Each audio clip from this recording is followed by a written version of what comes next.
हरे कृष्णा राधे राधे दोस्तों, आप सभी का मेरे इस YouTube चैनल में हार्दिक स्वागत है। विशाख मास अब अंतिम पड़ाव की ओर है और विशाख मास के शुक्ल पक्ष की एकादशी से लेकर शुक्ल पक्ष की पूर्णिमा तक सबसे ज्यादा इन 5 दिनों में अगर पूजा पाठ स्नान जप तप कर लिया जाए तो जितने पुण्य की इन 5 दिनों में बढ़ोतरी होती है उससे ही पूरे वैशाख मास का पूर्ण फल की प्राप्ति होती है। जिस इसीलिए अगर आपके पास आपने अभी तक कोई भी जप तप पूजा पाठ धर्म कर्म नहीं किया है, कोई भी दान नहीं किया है, तो इन 5 दिनों में आप जप तप पूजा पाठ दान करके अपने पूर्ण विशाख मास के पूर्ण फल की प्राप्ति कर सकते हैं। तो अब हम विशाख मास के महात्म का 25वां अध्याय श्रवण कर रहे हैं और इससे पहले के 24 अध्याय मेरे चैनल पर अपलोड है, तो आप जाकर वहां पर श्रवण कर सकते हैं। तो चलिए आज की कथा हम प्रारंभ करते हैं। तो श्रुतदेव जी कहने लगे कि हे राजन, विशाख मास के शुक्ल पक्ष में जो अंतिम 3 तिथियां त्रयोदशी से लेकर पूर्णिमा तक हैं, वे बड़ी पवित्र और शुभ कारक है। उनका नाम पुष्करणी है। वे सब पापों का क्षय करने वाली हैं। जो संपूर्ण विशाख मास में स्नान करने में असमर्थ हैं, वो यदि इन 3 तिथियों में भी स्नान कर लें तो उन्हें विशाख मास के पूर्ण फल की प्राप्ति पा लेते हैं। संपूर्ण देवता त्रयोदशी के दिन इकट्ठे होकर जीवों को पवित्र करते हैं। पूर्व काल में विशाख मास की एकादशी तिथि को शुभ अमृत प्रकट हुआ था। द्वादशी तिथि को भगवान विष्णु जी ने उसकी रक्षा की थी। त्रयोदशी तिथि को उन श्री हरि जी ने उन देवताओं को सुधा पान यानी कि अमृत का पान कराया था। चतुर्दशी तिथि को देव विरोधी दैत्यों का संहार किया और पूर्णिमा के दिन समस्त देवताओं को उनका साम्राज्य प्राप्त हो गया। इसलिए देवताओं ने संतुष्ट होकर इन 3 तिथियों को वर दिया। विशाख मास की ये 3 शुभ तिथियां मनुष्य के पापों का नाश करने वाली तथा उन्हें पुत्र पौत्रादि फल देने वाली हैं। जो मनुष्य इस संपूर्ण मास में स्नान ना कर सका हो तो वह इन 3 तिथियों में भी स्नान करके पूर्ण फल की प्राप्ति कर सकता है। विशाख मास में लौकिक कामनाओं का नियमन करने पर मनुष्य निश्चय ही भगवान विष्णु जी का सायुज्य प्राप्त कर लेता है। महीने भर नियम निभाने में असमर्थ मानव यदि उक्त 3 दिन भी कामनाओं का संयम कर सके तो उतने से ही पूर्ण फल को पाकर भगवान विष्णु जी के धाम में आनंद का अनुभव करता है। इस प्रकार वर देकर देवता अपने धाम को चले गए। अंधा पुष्करणी नाम से प्रसिद्ध अंतिम 3 तिथियां पुण्यदायी दायनी समस्त पाप राशि का नाश करने वाली तथा पुत्र पौत्र को बढ़ाने वाली हैं। जो मनुष्य इन तिथियों में भी स्नान दान आदि नहीं करते वह चंडाल की योनि पाते हैं और फिर रौरव नरक में जाते हैं।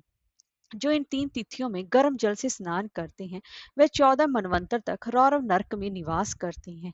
पितरों और देवताओं के लिए जो दही और अन्न दान नहीं करते वे पिशाच की योनि प्रलय काल तक भोगते हैं। और जो विशाख मास में नियम पूर्वक कर्तव्य कर्मों में लगे रहते हैं वे विष्णु भगवान की सायुज्य मुक्ति को प्राप्त होते हैं। इसमें कोई भी संदेह नहीं है। वो वैशाख के पूरे महीने में नियम पूर्वक ना रहकर केवल इन 3 तिथियों में शास्त्र विहित कर्म करते हैं तो वे पूर्ण फल पाकर विष्णु लोक में निवास करते हैं। जो स्त्री पूर्णमासी के दिन ब्राह्मण को मालपुआ और खीर भोजन कराती है वे कीर्तिमान पुत्र पाती है। जो विशाख मास में अंतिम 3 दिन गीता का पाठ करता है उसे प्रतिदिन अश्वमेघ यज्ञ का फल मिलता है। जो उक्त 3 दिनों विष्णु सहस्त्र नाम का पाठ करता है उसके पुण्य फल का वर्णन करने में इस भूलोक तथा स्वर्ग लोक में कौन समर्थ है। पूर्णमासी के दिन को कोई सहस्त्र नामों का पाठ करे और एक एक नाम पर मधुसूदन भगवान को दूध से स्नान कराए तो उसके सब पाप दूर हो जाते हैं और वह विष्णु लोक को जाते हैं। विशाख मास में प्रतिदिन भागवत के आधे या चौथाई श्लोक का पाठ करने वाला मनुष्य ब्रह्म भाव को प्राप्त होता है।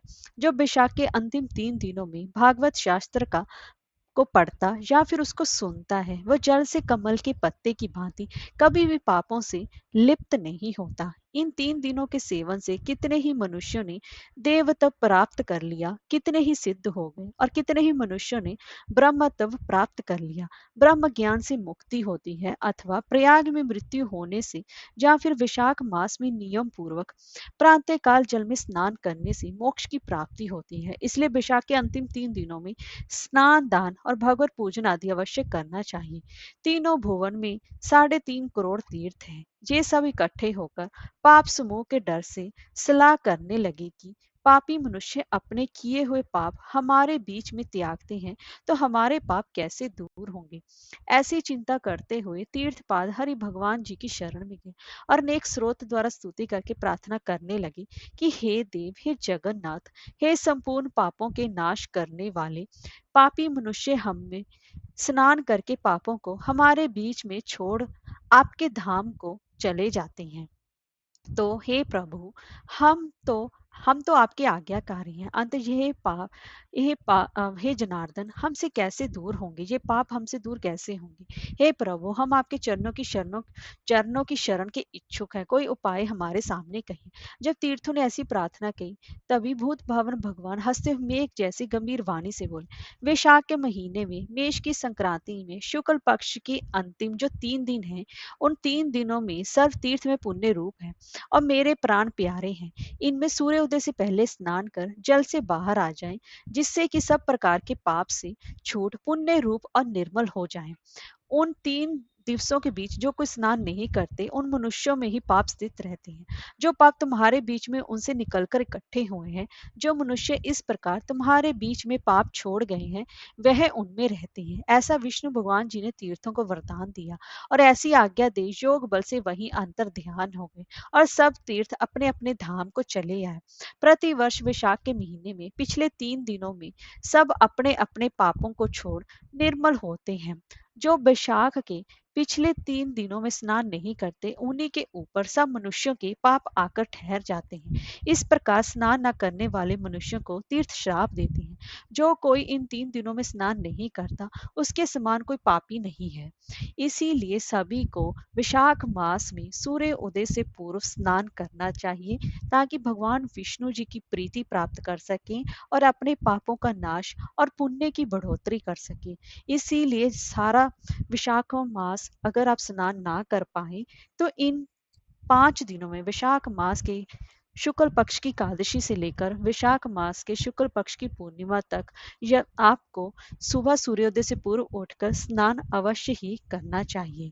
हरे कृष्णा, राधे राधे।